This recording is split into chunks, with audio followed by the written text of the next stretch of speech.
143 हा महाराष्ट्र नगर एरिया विभाग आहे आणि या विभागामध्ये जवळजवळ 70% मराठी लोक आहेत आणि सर्वच मराठी लोक ही आपल्या म्हणजे सगळ्याच प्रांतातली आहेत.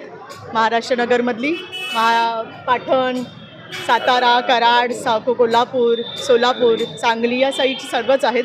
तर मी सगळ्यांना फक्त एवढंच आवाहन करेन की येणाऱ्या 15 तारखेला धनुष्यबाणावरचं बटन दाबून आपल्या उमेदवार जायभाईताई यांना, शोभा जायभाईताई यांना भरघोस मताने निवडून द्या.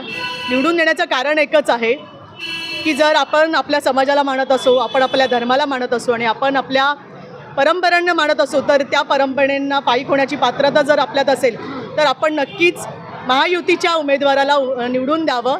शिवसेना, भाजप आणि RPI संगणमताने आपण आपला उमेदवार दिलेला आहे आणि आता खरं काळाची गरज आहे. जर आज महाराष्ट्र नगरमधलं डेव्हलपमेंट बघितलं असाल तर ते राहुल शेवाळ्यांच्या माध्यमातूनच इथे झालेलं आहे. 2012 साली पहिल्यांदा राहुल शेवाळे इथे नगरसेवक झाले आणि नगरसेवकांच्या माध्यमातून काम करता करता महाराष्ट्र नगरवासियांच्या आशीर्वादानेच ते खासदार झाले आणि आज महाराष्ट्राचं नेतृत्वसुद्धा करतात आणि दिल्लीचं नेतृत्वसुद्धा करतात आहेत. त्याच्यामुळे या दोघांची पकड एवढी जबर आहे की महाराष्ट्र नगर कुठल्याही विकासाच्या बाबतीत मागे हटणार नाही. येणाऱ्या प्रत्येक सगळ्या घडामोडी बदलत जाणार.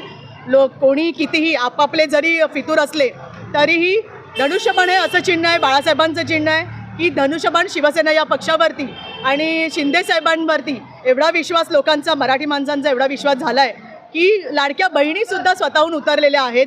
लाडकी बहीण ही योजना शिंदेसाहेबांनी आणि देवाभाऊंनी जेव्हा आणली तेव्हा ती फक्त महिलांचा विचार करून आणली आणि महिलांसाठी आणली. आज महिला त्या लाडक्या बहिणी त्यांनी देवाभाऊंना आणि शिंदेसाहेबांना त्या पदावरती घेऊन गेल्या आहेत, महाराष्ट्राचे मुख्यमंत्री आणि उपमुख्यमंत्री. आणि आज जर या सगळ्याची सांगता कुठे असेल तर ती महानगरपालिकेवरती असेल आणि महानगरपालिकेवरती जर भगवा फडकवायचा असेल तर या बहिणींना, सर्वांना, लाडक्या बहिणींना, लाडक्या भावांना, शिंदेसाहेबांना मतदान करावंच लागेल, देवाभाऊंना मतदान करावंच लागेल.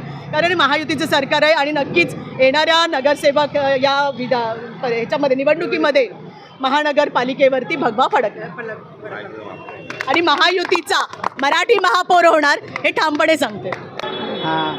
आता येत्या 15 तारखेला निवडणूक आहे. त्यासाठी सर्व लोकांनी मला बहुमताने निवडून द्यावा. धनुष्यबाणाच्या समोरचं बटन दाबून भरघोस मताने विजय करावा हेच मी त्यांच्यापुढं विनंती करते.